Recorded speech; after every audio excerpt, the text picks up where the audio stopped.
The world has stood by as thousands of Palestinians have been killed in Gaza. Bismillah ar-Rahman ar-Rahim. On behalf of Jordan, I thank His Excellency President Ilham Aliyev and the people and government of Azerbaijan for hosting this important summit. We have gathered here under the banner of solidarity, the family of nations joining as one to protect the planet we share. We all know that without common action, we are destined to fall short. Yet, we meet at a moment when faith in our ability to stand together is broken. When global norms, including the UN Charter and the Geneva Conventions, are being flouted with impunity. When trust in the international community to stand up for its own values has collapsed. When humanitarian violations are broadcast daily for the whole world to see, yet continue to be ignored and dismissed without consequence. Saving our planet must start from the premise that all lives are worth saving. The solidarity we need depends on embracing that truth.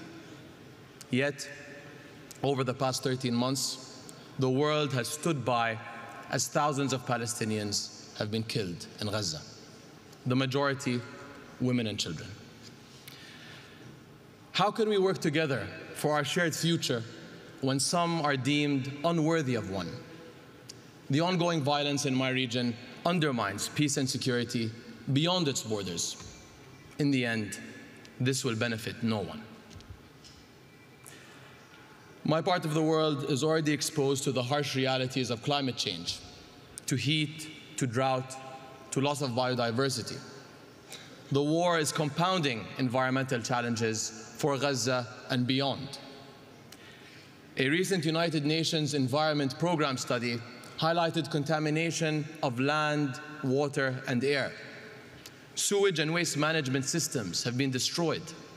Entire communities are now graveyards of debris. Another study found that rebuilding Gaza will result in total emissions higher than the annual emissions of more than 135 countries. An inclusive, just approach to the climate challenge requires that we address the links between climate, peace, and security. Nowhere is this clearer than among global refugee communities and their hosts, who are some of the most vulnerable to climate change. During COP27, His Majesty King Abdullah II launched the Global Climate Refugee Nexus Initiative. 58 countries have signed on to date, and we invite others to join.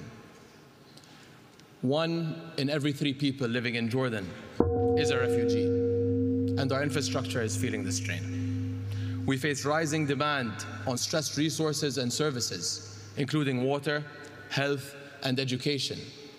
And while we in Jordan have made significant strides in clean energy, water conservation, and climate-smart agriculture, these efforts are not enough. We need to rally communities around climate action and secure a better future for our youth and generations to come. In my country, we are implementing climate policies while grappling with the impacts of conflict. Yet, we can't solve these twin crises alone. As our summit works towards a new collective quantified goal, we must prioritize refugee hosting countries, especially those in climate hotspots, and ensure that global climate financing mechanisms uphold accountability and transparency for all.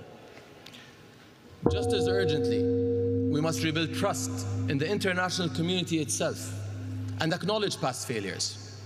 Our inability to collectively do what is right is turning us into passive observers, fully aware, yet unwilling to act.